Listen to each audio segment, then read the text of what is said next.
इस वक्त हमारे साथ चैनल हेड और राजनीतिक विश्लेषक अनिल लोढ़ा जी इस वक्त फोन लाइन पर जुड़ चुके हैं।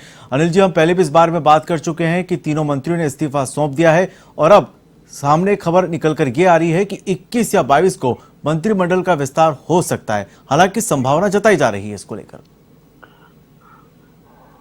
जोशी जी, ये अप्रत्याशित घटना नहीं है। पहले ही रघु शर्मा को गुजरात के चुनाव की जिम्मेदारी सौंपी गई है। 1 साल बाद वहां चुनाव होने वाले और गुजरात बहुत महत्वपूर्ण स्टेट है, मोदी और अमित शाह की स्टेट है। और वहां पिछली बार भी जब अशोक गहलोत प्रभारी थे तो उन्होंने बड़ा खड़ा मुकाबला, कड़ी चुनौती पेश की थी। इसलिए आला कमान चाहती है कि वे फुल टाइम गुजरात को दें और चिकित्सा स्वास्थ्य जैसा महत्वपूर्ण विभाग उनके पास था। डेंगू का कहर, कोरोना का कहर, तो दोनों जगह न्याय नहीं कर सकते थे वो। इसलिए एक जगह न्याय कर सके और दूसरी जगह न्याय ना हो, ये सोच आलाकमान की रही। यही हरीश चौधरी के मामले में राजस्व मंत्री थे। राजस्व अभियान प्रशासन गांवों के संग चल रहा है और काफी राजस्व विभाग का दायित्व है इसमें। और वो पंजाब के प्रभारी बनाए गए। पंजाब में 3 महीने बाद चुनाव है। पंजाब में बहुत उठापटक है। कांग्रेस की इज्जत दांव पे लगी है अमरिंदर सिंह के छोड़ के जाने के बाद।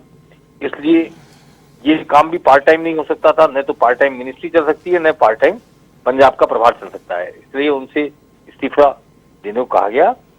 और गोविंद डोटासरा के लिए 2-3 दिन पहले मुख्यमंत्री खुद भी स्पष्ट कर चुके थे शिक्षकों के सम्मेलन में कि ऐसा भाषण दे रहे हैं जैसे आपसे विदाई ले रहे हो। और कई बार कह चुके हैं कि एक मंत्री एक पद, एक व्यक्ति एक पद हो, तो इसलिए ये जो चाहेंगे वही होगा। तो संकेत था स्पष्ट रूप से कि प्रदेश अध्यक्ष बने रहेंगे और उनको मंत्री पद छोड़ना पड़ेगा। तो तीनों का मंत्री पद छोड़ना अप्रत्याशित घटना नहीं है। एक्सपेक्टेड था, पॉलिटिकली एक्सपेक्टेड था। और जैसा कि पंडित जवाहरलाल नेहरू के जमाने चली आ रही कामराज योजना के संगठन के लिए कुछ व्यक्तियों से मंत्री पद से इस्तीफे लिए जाते हैं, सत्ता से हटाकर उन्हें संगठन में भेजा जाता है और संगठन को मजबूती देने के नाम पर, संगठन की जिम्मेदारी निभाने के नाम पर, ऐसा बीजेपी में, आरएसएस में भी किया जाता है और ऐसा कांग्रेस में भी किया जा रहा है। तो इन 3 व्यक्तियों का जाना अप्रत्याशित घटना नहीं है और किसी आरोप में नहीं गए, किसी अक्षमता के कारण नहीं गए, सिर्फ इसलिए गए कि इनको एक नई जिम्मेदारी दी गई जो चुनौती ज्यादा बड़ी है। और चूंकि 2 जिम्मेदारी थी डोटासरा के पास, कांग्रेस संगठन को मजबूत करना है। 2 साल रह गए राजस्थान में चुनाव में और तीसरी वर्षगांठ सरकार की मनाई जाने के बाद राजस्थान की चुनौती भी सामने आएगी। राजस्थान में कांग्रेस वापस रिपीट करना चाहती है, इसलिए डोटासरा को मुक्त रखना चाहते हैं वो जिम्मेदारी से सत्ता पक्ष की, सरकार की। इसलिए उनको फुल टाइम राजनीतिक रूप से अध्यक्ष बनकर काम करने का मौका दिया गया। बिल्कुल अनिल जी, अगर यहाँ पर हम में विस्तार का सवाल है, वो बहुत समय से लंबित है। इस सहित करीब 10 वैकेंसीज हो गई हैं। अधिकतम 30 मंत्री हो सकते हैं राजस्थान में सरकार में कानूनन, संविधान के कारण। तो 30 मंत्रियों में से कम 12 मंत्री नए बनेंगे, ऐसी संभावना जताई जा रही राजनीतिक क्षेत्रों में।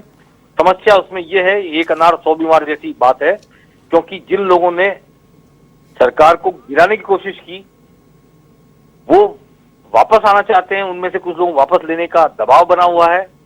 तो दूसरी ओर जिन्होंने सरकार को बचाया, निर्दलीय थे, चाहे कांग्रेस के विधायक थे, चाहे बसपा से कांग्रेस में आए विधायक थे, वो अपनी दावेदारी जता रहे हैं और वो ये कह रहे हैं कि हमारे साथ न्याय किया जाए। हमने जो वफादारी दिखाई, हमने जो सरकार को बचाने में भूमिका निभाई, उसका प्रतिफल हमको मिलना चाहिए। तो अभी ये बहुत बड़ी टेढ़ी खीर है, किसे मंत्री बनाया जाए, किसे बनाया नहीं जाए, ये फैसला करना वाकई जादूगरी का काम होगा, जिसके लिए अशोक गहलोत जाने जाते हैं। और आलाकमान ने क्या तय किया है, प्रियंका गांधी की और वेणुगोपाल के साथ मीटिंग में क्या तय हुआ है, ये सब सामने आएगा अगले 2-3 दिन में, ऐसा लगता है। और मंत्री पद भरे जरूर जाने हैं।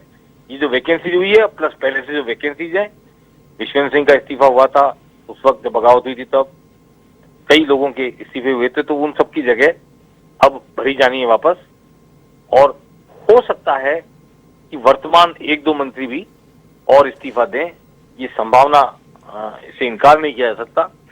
और ये जो नए मंत्री बनेंगे, इसमें जैसे रघु शर्मा गए, तो मुझे लगता है कि महेश जोशी और राजकुमार शर्मा जी, इन 2 में से एक व्यक्ति मंत्री बनेगा। और राजकुमार शर्मा जो नवलगढ़ से हैं विधायक, वो आश्वस्त हैं काफी, मुख्यमंत्री के करीबी हैं। और महेश जोशी तो चूंकि मुख्यमंत्री के बहुत ही करीबी और विश्वस्त हैं, अभी मुख्य सचेतक हैं, लेकिन इन्हें मंत्रिमंडल में लिया जा सकता है, इसकी पूरी संभावना जताई जा रही है। जी। चलिए, यहाँ पर बहुत बहुत शुक्रिया आपका। तो हमारे साथ राजनीतिक विश्लेषक यहाँ पर अनिल लोढ़ा जी जुड़े हुए थे और साफ तौर पर बता रहे थे कि ये कोई अचंभित घटना नहीं है, ये होना ही था। एक पद एक व्यक्ति का जो सिद्धांत है उसको लेकर यहाँ पर मंत्रियों ने अपने अपने इस्तीफे सौंपे हैं। चलिए रुक करते अगली खबर की ओर। केंद्र